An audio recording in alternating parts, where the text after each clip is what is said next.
Pushkin.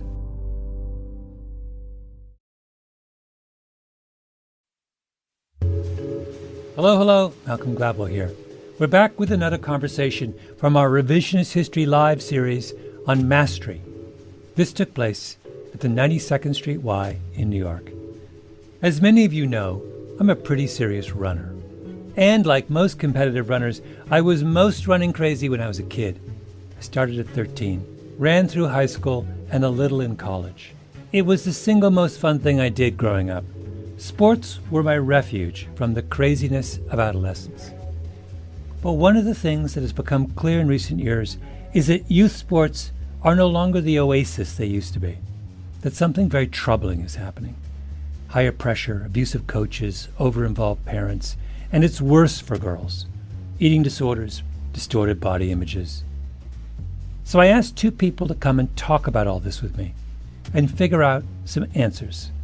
Lauren Fleshman and Linda Flanagan, both athletes, coaches, and parents who've thought a lot about this problem. And by the way, who happen to have the same initials. So just to be clear, this is Linda. That's strangely when many parents don't step in. They raise hell when, their child is put in right field. But if there's just a lot of nastiness and a terrible team culture, they're quiet. Linda Flanagan, author of Take Back the Game, How Money and Mania Are Ruining Kids' Sports and Why It Matters. And here is Lauren. Truly, my sport experience always felt like it was mine.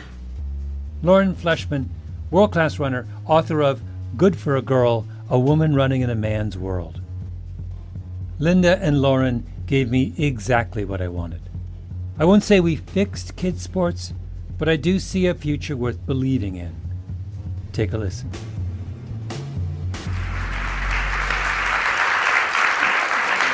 For those of you who don't know, Laura was one of the great distance runners of her generation. She is an entrepreneur, and now she's a writer. Now she's written this wonderful book. Linda, also accomplished runner, has done a number of things, interesting things over the course of your career. But of relevance to this evening, you coached for many years at the high school level. And it's really out of those experiences that you came to write your book, Take Back the Game. And I am interested in the two of you for a number of reasons, but I'm also a runner, not nearly as accomplished as either of you. In fact, I thought that we could all go for a run this afternoon. And I asked first, so I said, let's go for a run this afternoon. And so Linda says, well, I'm not running with Lauren. She's world class. So you flaked. And then I said, all right, I'll go running with Lauren. And then Lauren says, no, I'm not going to run. I'm going to go for a run earlier in the day. And I think what happened, correct me if I'm wrong, Lauren, you looked at my Strava. You said, he's so slow. Why would I waste a good running day? So I ran alone. It's very sad. You should have gone in the morning with me. Yeah. So I'll get over that, though. So both of you have written books about the crisis in youth sports. We said girls' sports, and I think probably we're going to talk probably more about girls than boys in this, because I think both of you would agree the problems are more acute with girls. And just to set things up, I'm going to just describe the manner in which this conversation is going to take place, because we're going to play a little game, the Martian game. And the Martian game is that imagine there's a Martian who doesn't know anything about American culture, sports in America, nothing. Just a Martian in one of those balloons floating. And all he's been given is your two books. So he reads your two books, and he reaches a series of, he has no context, he has no inhibitions, he's not worried about asking.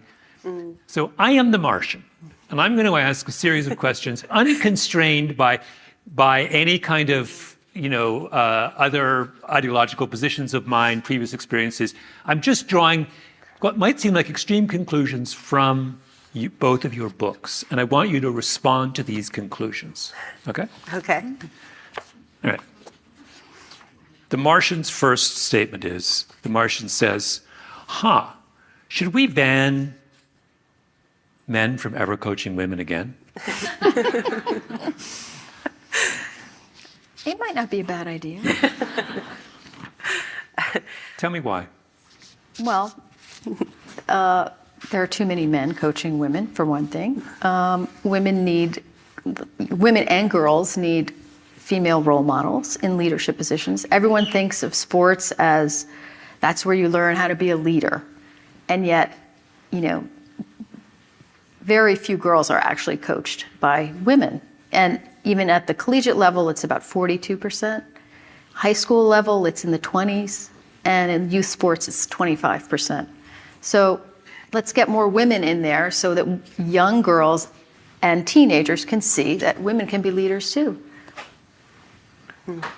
Lauren, do you have thoughts on the Martian's ban? Well,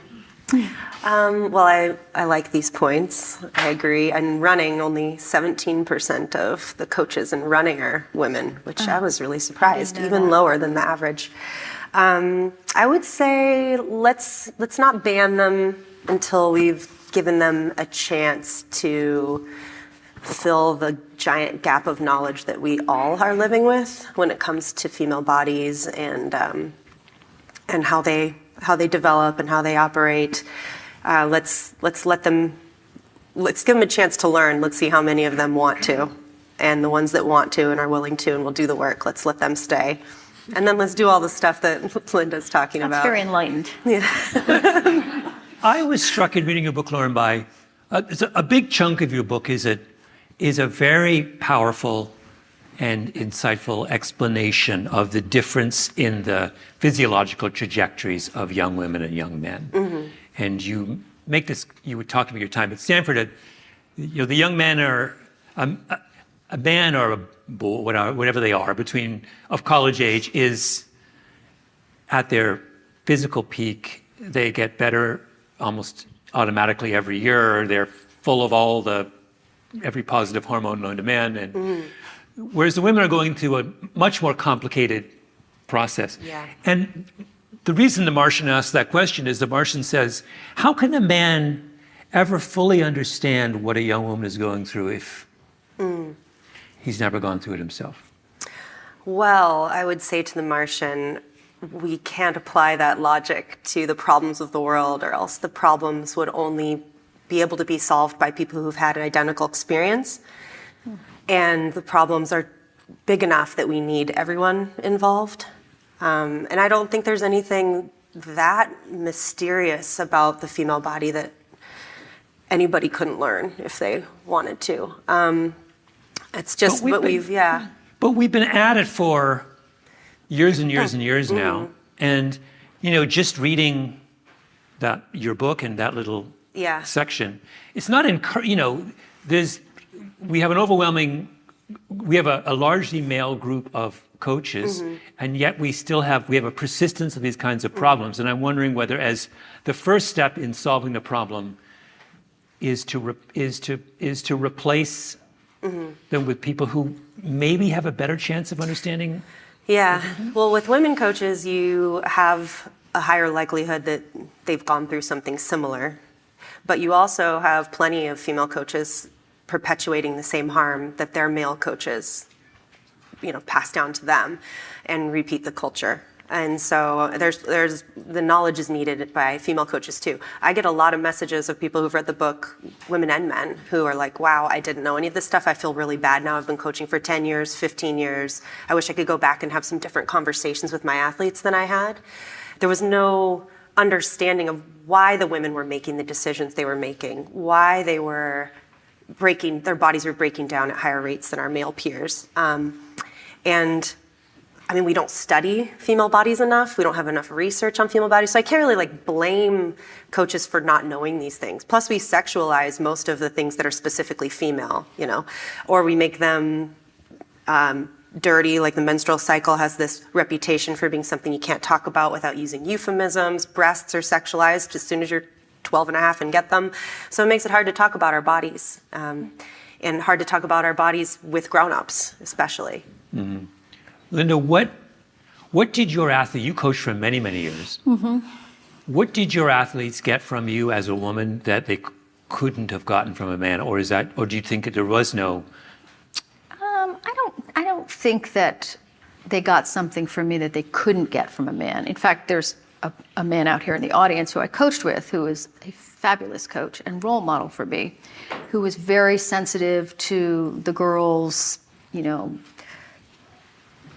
feelings and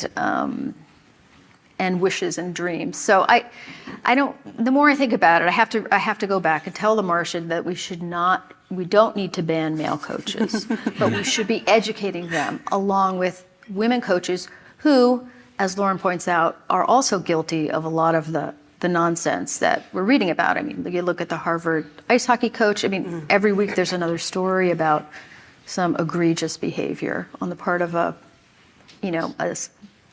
professional coach, and they're oftentimes women too. Yeah. What about this though?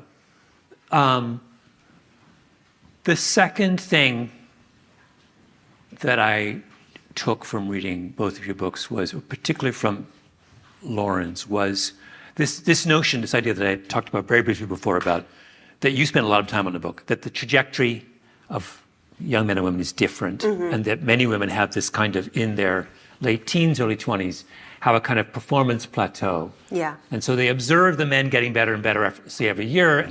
Many of them hit a period of a couple of years where their times are not getting better. In some cases, they're going backwards. And that triggers all kinds of...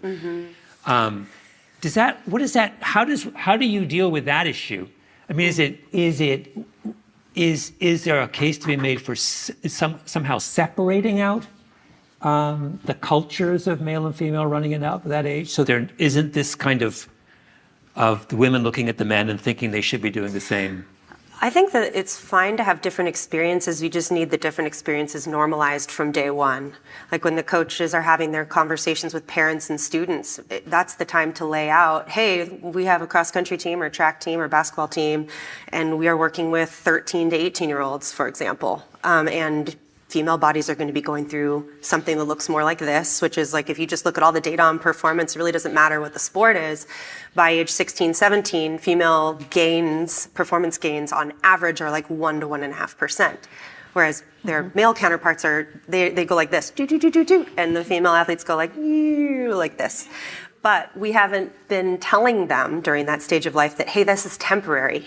This is like a blip in your long-term progression, and your prime is in your mid to late 20s and beyond. So really, we just need to, every coach of an adolescent female person should be telling them, hey, this is going to be part of your normal progression. More than likely, you're going to have a plateau or even a short-term dip.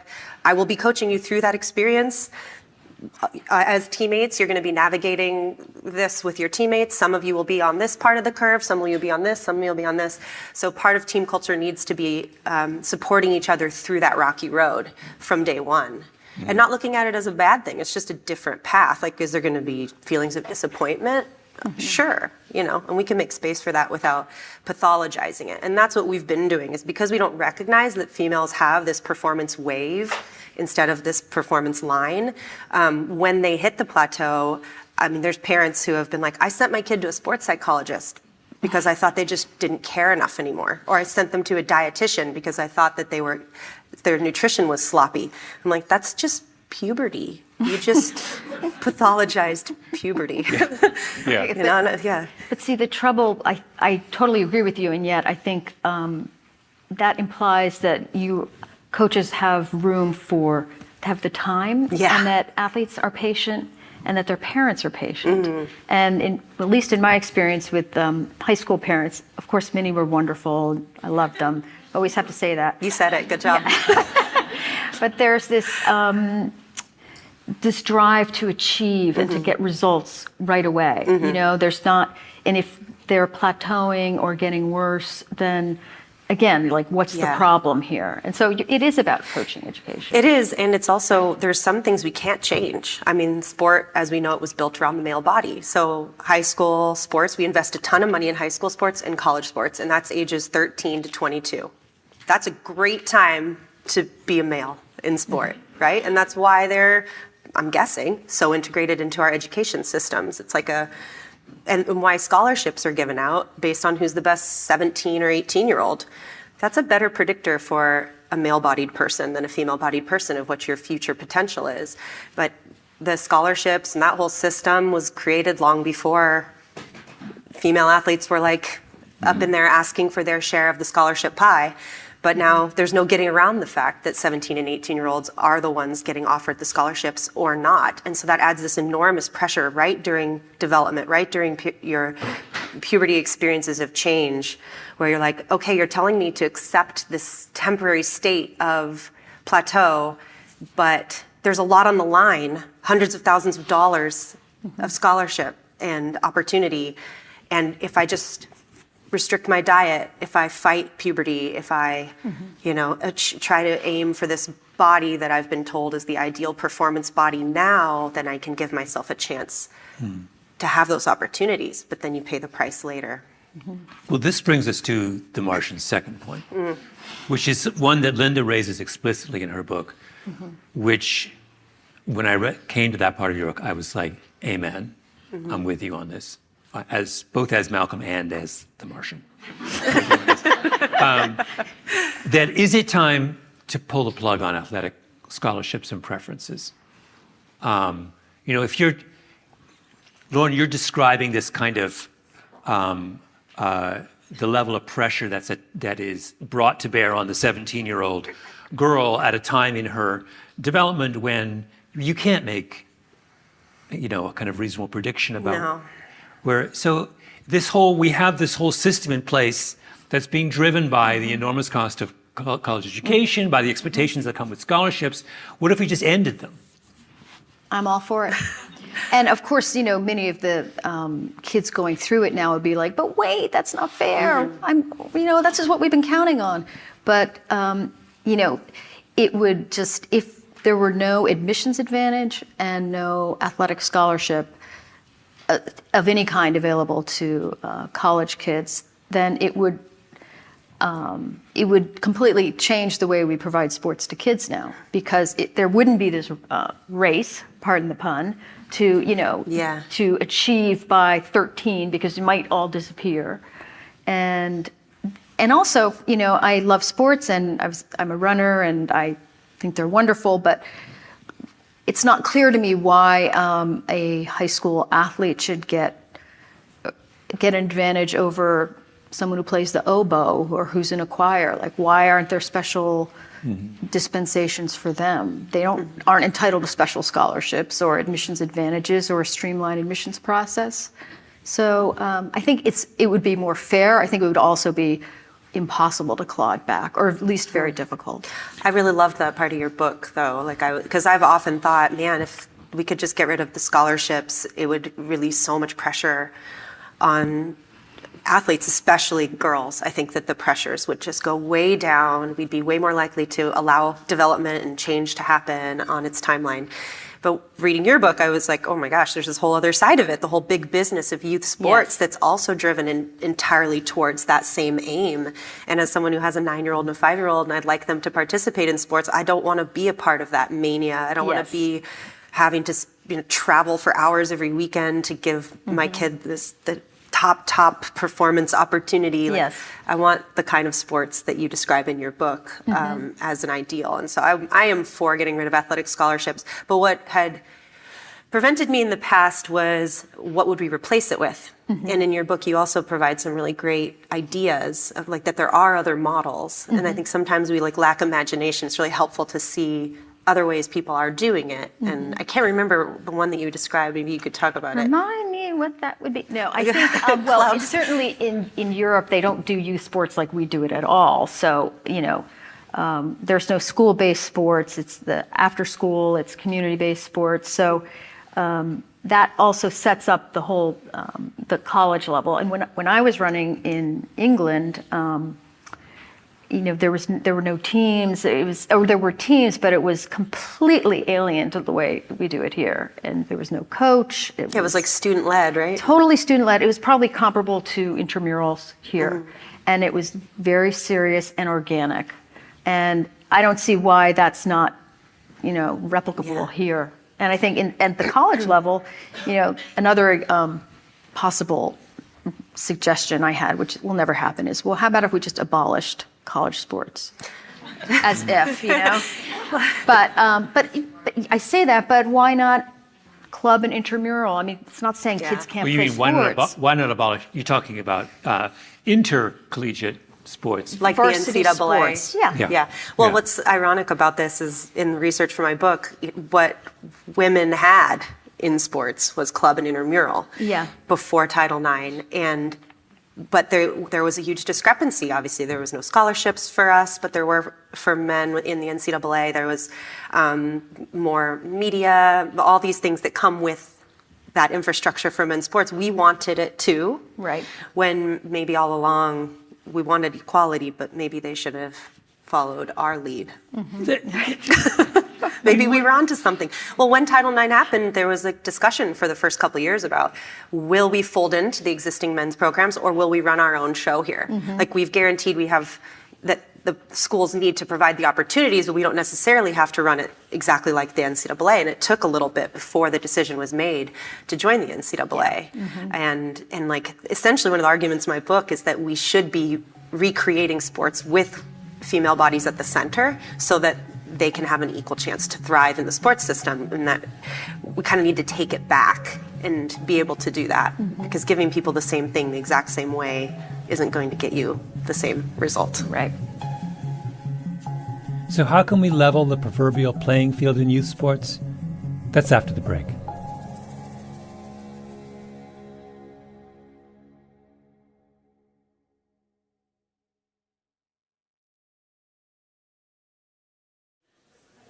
I mean, one of the things that's along these lines that I've often wondered about is whether there's an inherent contradiction between designing sports programs for the 50th percentile and designing them for the 95th percentile, and that maybe those two things are in some sense incompatible.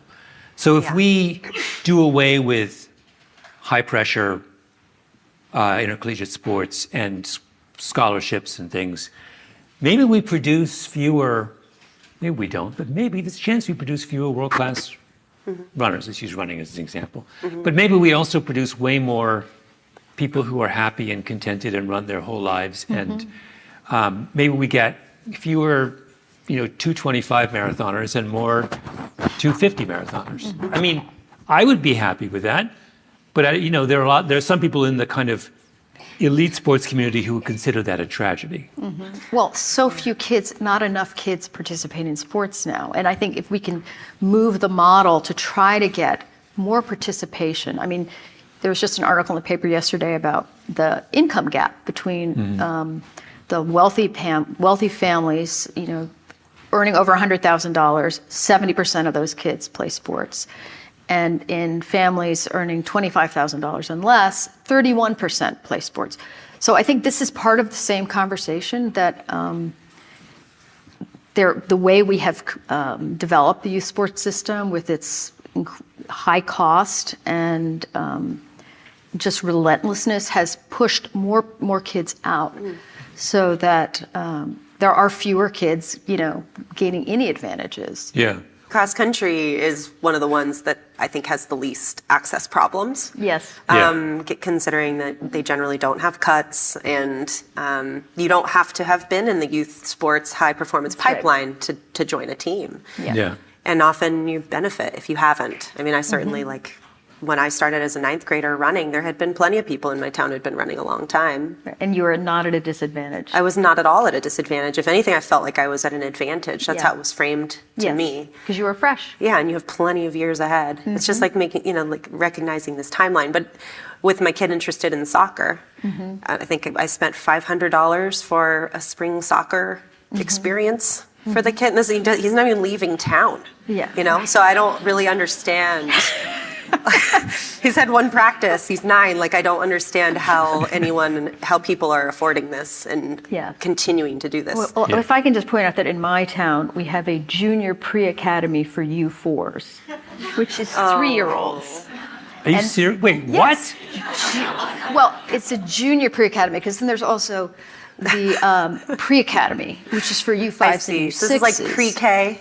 Yes. But so by the time, there's the junior pre-academy, then there's academy and futures, and then there's travel. They've been playing for 6 years and they're 9 years old, Yeah. And in each one, it's, $500 or more, which isn't, with the problem we were talking about with the money. And I don't know how you do that. But the biggest obstacle, and you mentioned this, Linda, and I would like you to be more blunt about this because you're being too... The biggest obstacle to the kind of de-escalation of youth sports is the parents. Oh, yeah.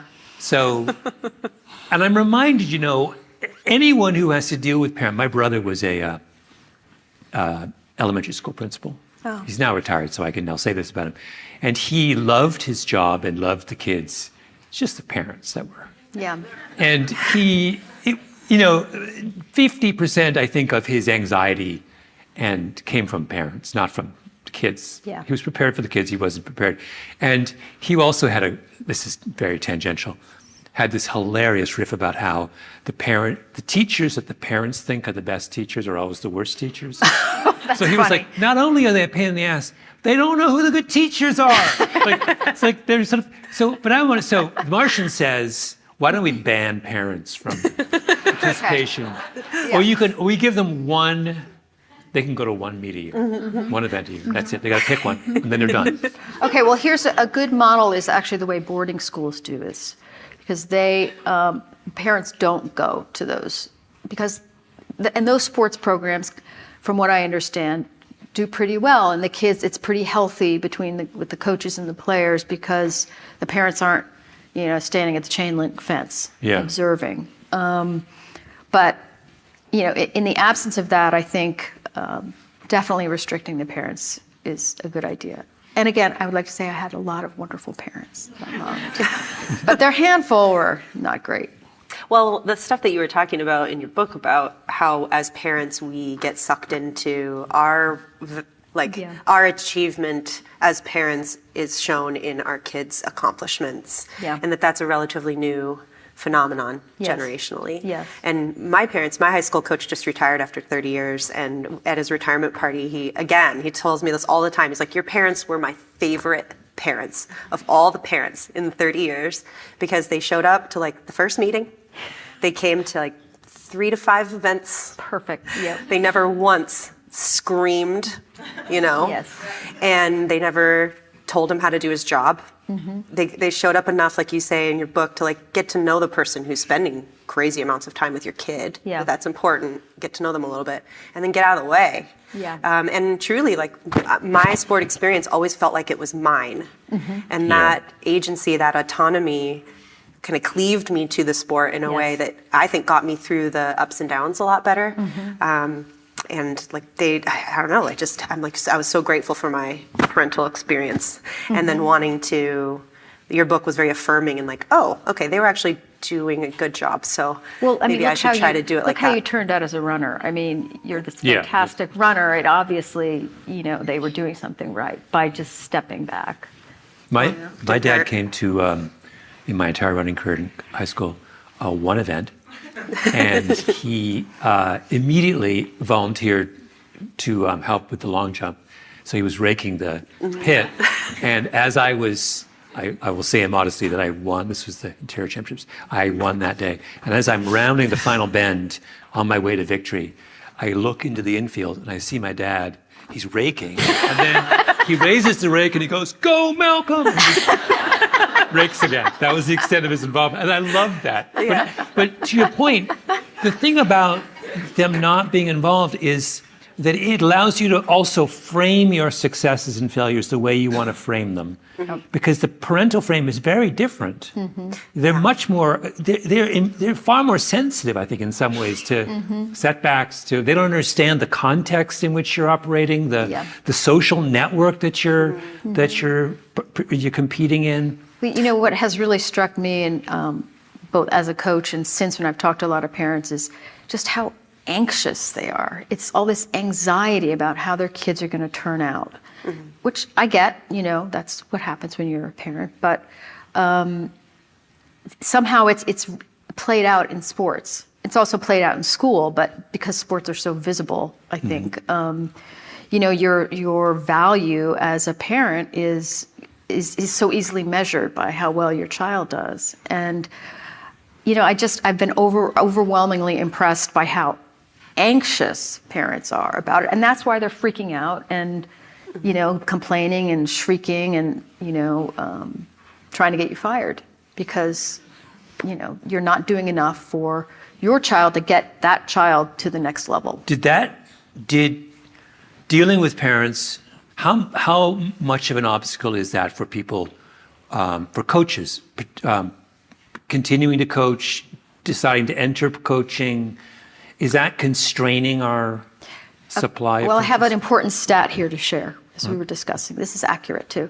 58% of coaches that were surveyed about 5 years ago, and I'm sure it's gotten worse, said they've thought about quitting because of parents. 2/3 of coaches said in a more recent survey said parents are always criticizing their child, they're criticizing their officials. I mean, coaches are really down on parents right now. Yeah. And it's interestingly enough, in this Aspen Institute survey, that the parents were like, we love our coaches. So there's kind of this weird disconnect there. But coaches are really down on parents. And this is unfair. And I think so many parents are trying to do the right thing and don't want to be that parent. I've heard that so many times. I don't want to be that parent. But can you do more mild repeats? But I would like to say, though, that there is a time when they should interject, when they should be, not complaining, but talking to the coach or talking to the athletic director, and that's when there's some funny business going on. Yeah. And, the kids, the higher the level of athlete the child is, the more elite, the more likely they are to be emotionally abused and physically abused. And I think that's strangely when many parents don't step in. They raise hell when, their child is put in right field. But if there's just a lot of nastiness and a terrible team culture, they're quiet as long as the team is doing well. And it's intimidating, I imagine, because you're dealing with an expert. We tend to assume that they have a method that's vetted, or they wouldn't have gotten to where they are. Well, and if they're successful in particular. Yes. But meanwhile, there's a lot of tolerance of just terrible things that we shouldn't be tolerating just because the coach has a great reputation. Yeah, that's true. Lauren, you talk quite movingly and honestly about your own father in your book. It's some of the best parts of the book. And in the beginning of the book, I thought your father came across as a much less sympathetic figure than he does by the end. And I'm wondering, how do you judge? You're the elite runner here. How do you judge your own parents? Do you think your father's role in your life helped you as a runner, was neutral, or hurt you as a runner? I think that overall he was a really positive force. He was an alcoholic, for people who haven't read the book, and he worked really long hours as a prop maker. And when he got home, there was about a 90-minute window where I could catch him sober before he would have too many drinks, where I didn't know what kind of dad I was going to get. And so I developed this habit of trying to really get his attention through excellence during those 90 minutes, because he really loved excellence in everything: music, sports, culture. It lit him up to see people at their peak doing something incredible. So I wanted to have his light on me in that way. So from that perspective, can't even really blame him for that. That's just one of those childhood things where a dynamic emerges. The alcoholism was not ideal. Definitely would have preferred that not to be there. But then, gosh, throughout my career, he was a constant positive, I always knew I'd be loved no matter what the result was when I came home. So even though I desperately wanted to please him and be excellent for him, he never came down on me when I failed. So from that perspective, I would like to be that kind of parent for my kids. Wait, the Martian has another question. Yes, Martian. Okay. This is the Martian's most frivolous suggestion, although maybe not.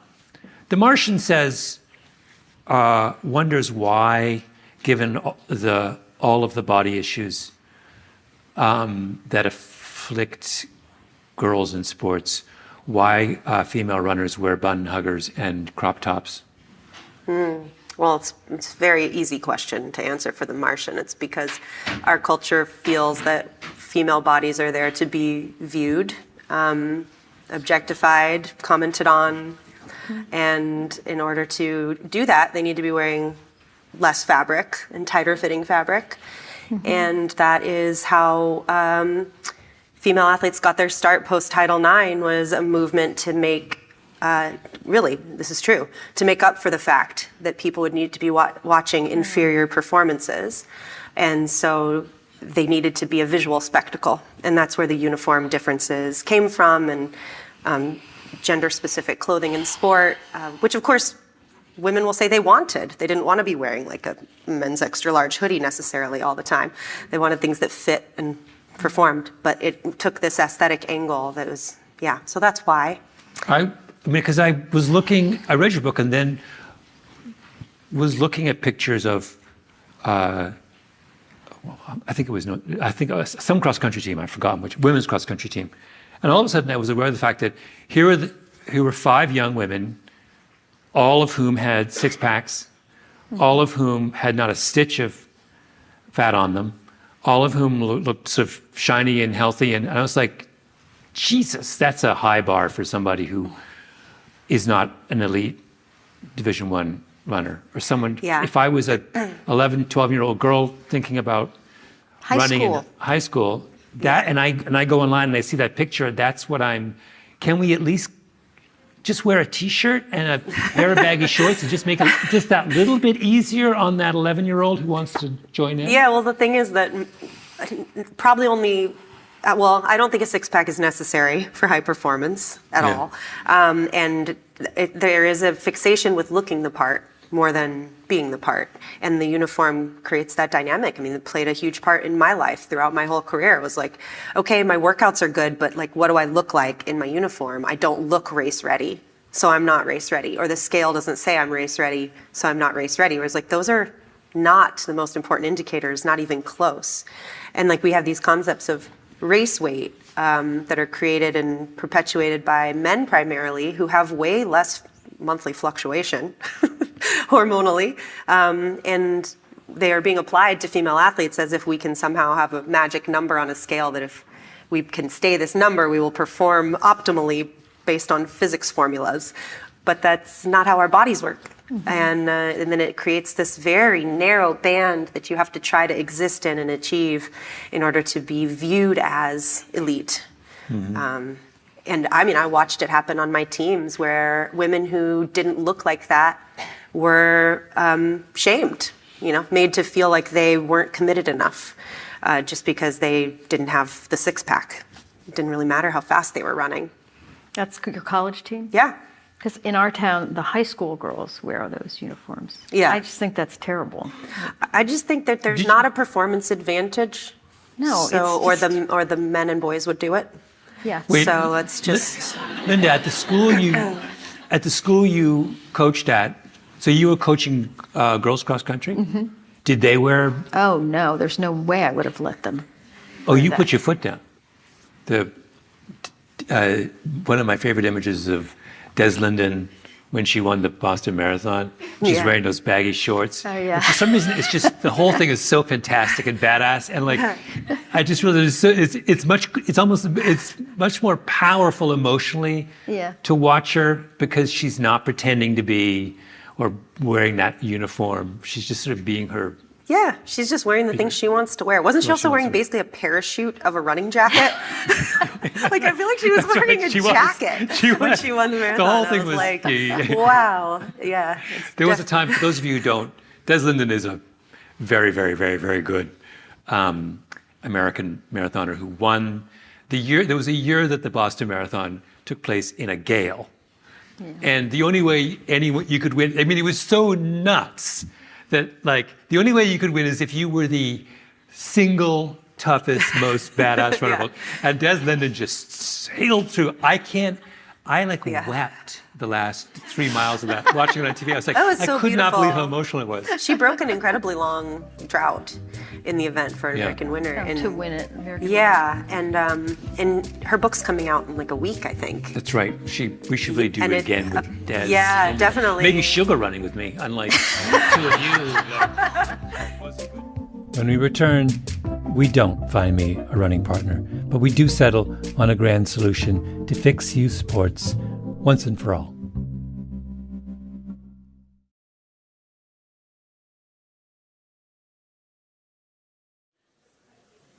Oh, the Martian Wonders. So here's the it's really me, not the Martian on this one. I ran competitively in high school and stopped for 35 years and started again.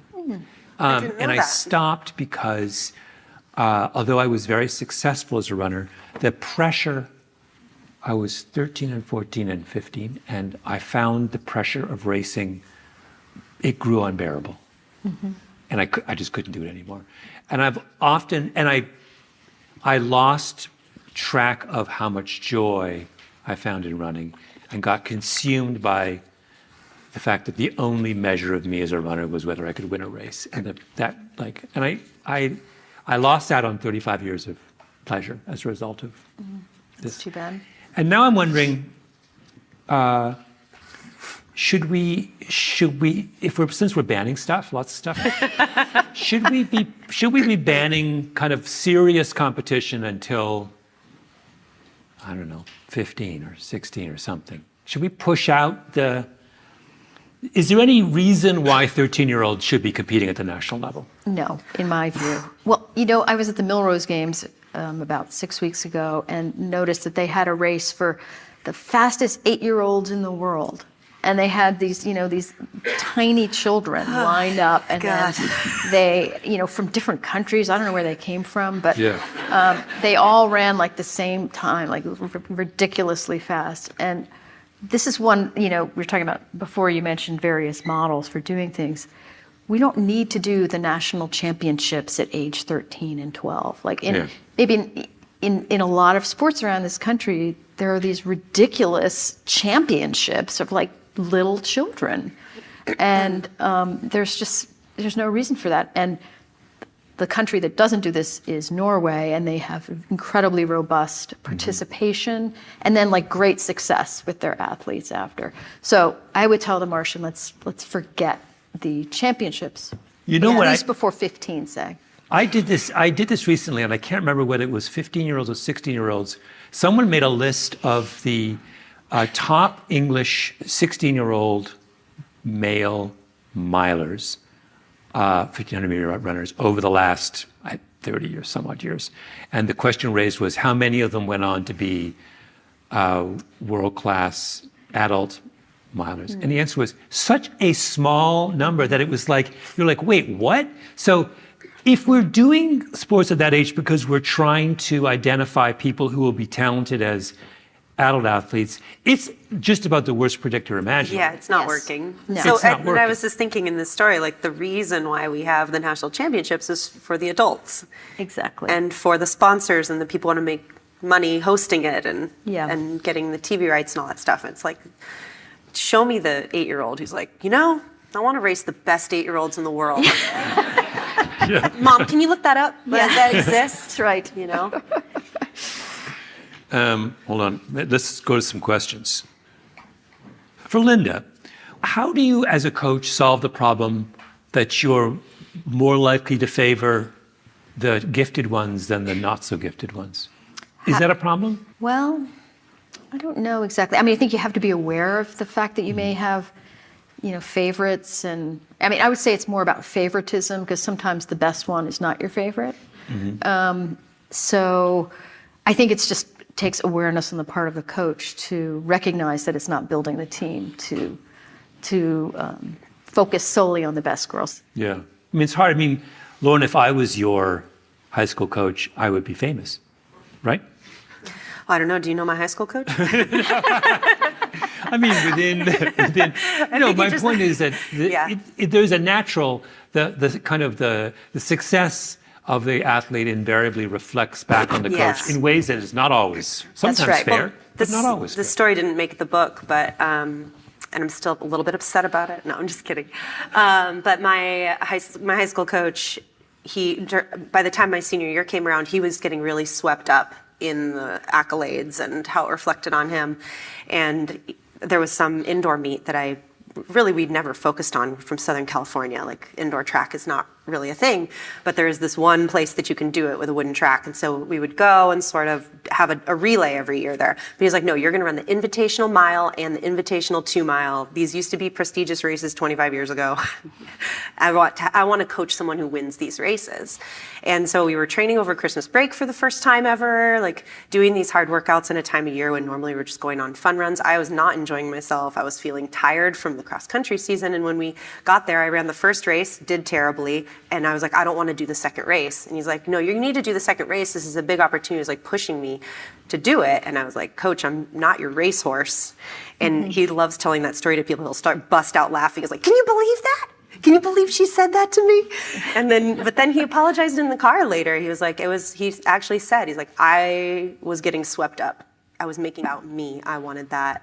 Yeah. And you never wanted it. And I just wasn't listening to you when you were trying to tell me.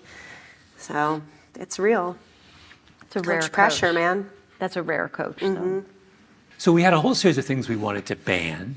Oh, yes. Can we, so we wanted to ban bun huggers and crop tops. Men, I think, were on there. What's that? Men were on there, I think.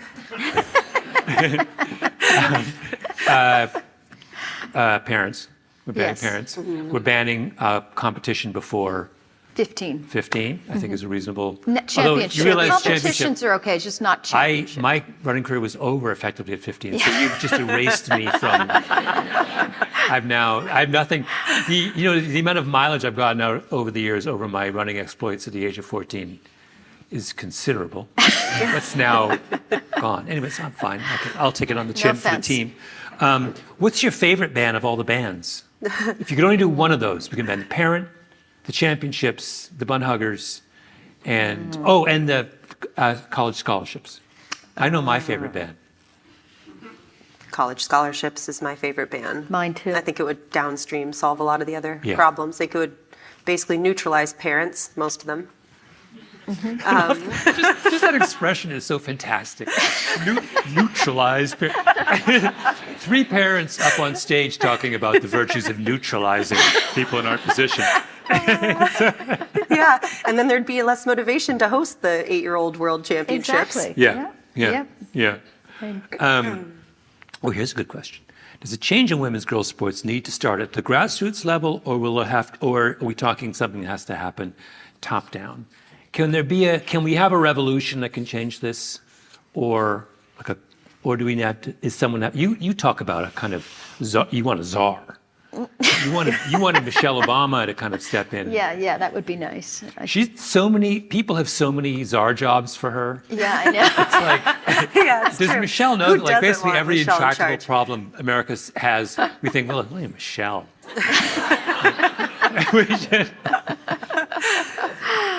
I think it has to be both. I know that's a bit of a cop-out. But, okay, let's start with the top, though. If we ban the scholarships, that is going to have this trickle-down effect. And it's going to, permeate all the way down.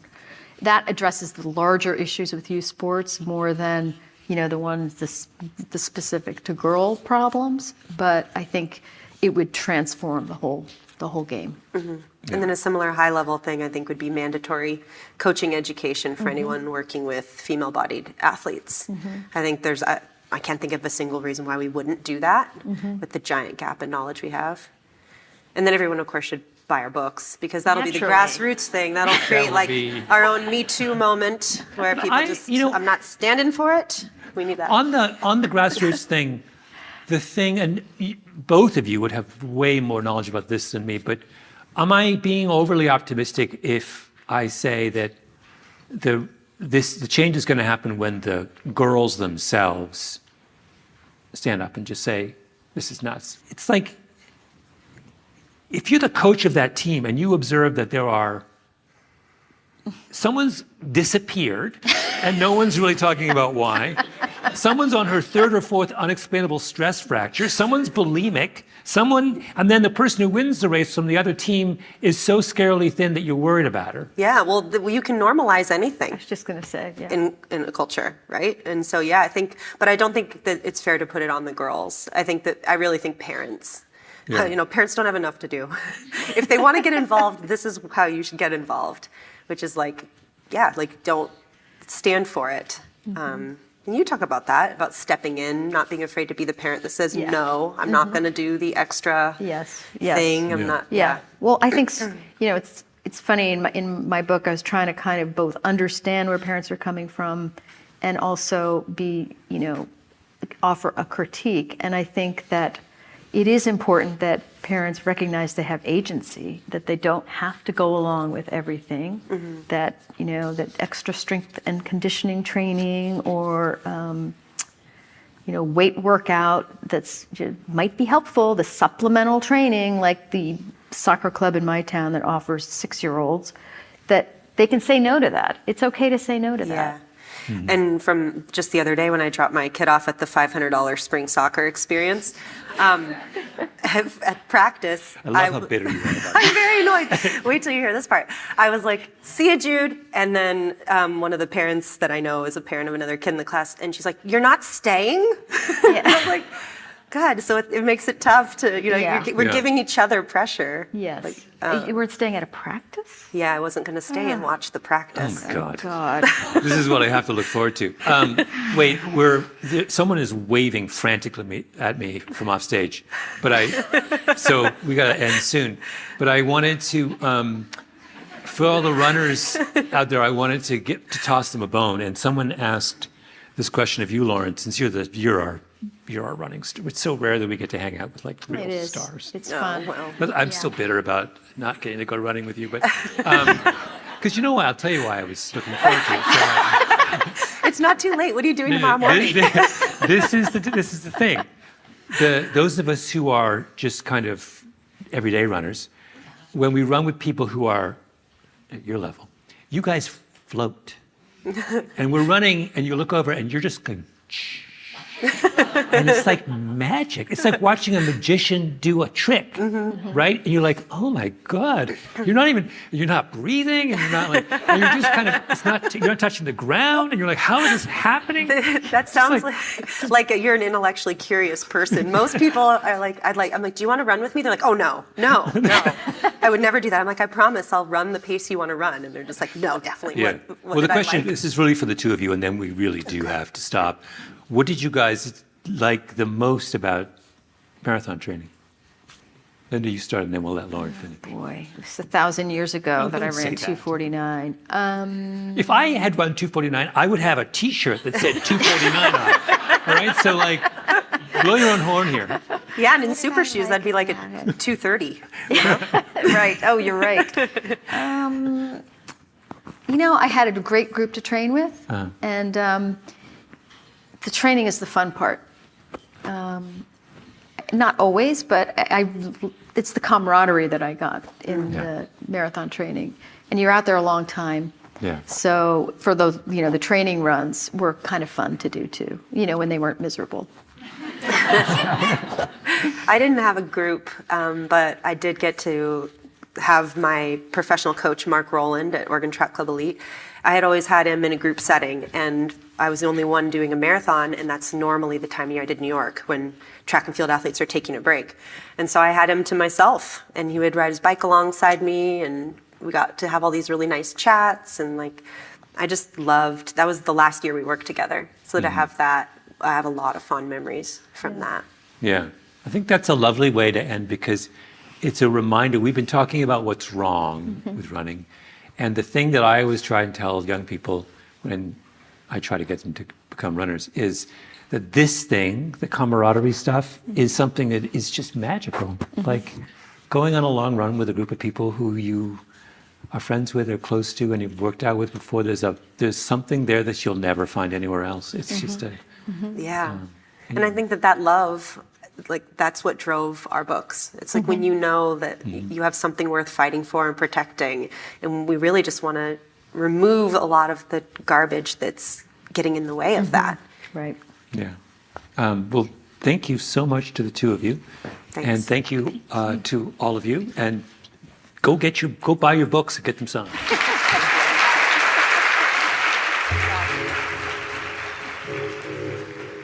This episode of Revisionist History was produced by Lee Mengistu with Kiara Powell, Ben Nadaf Haffrey, and Jacob Smith. Fact-checking by Kishelle Williams and Tolly Emlin.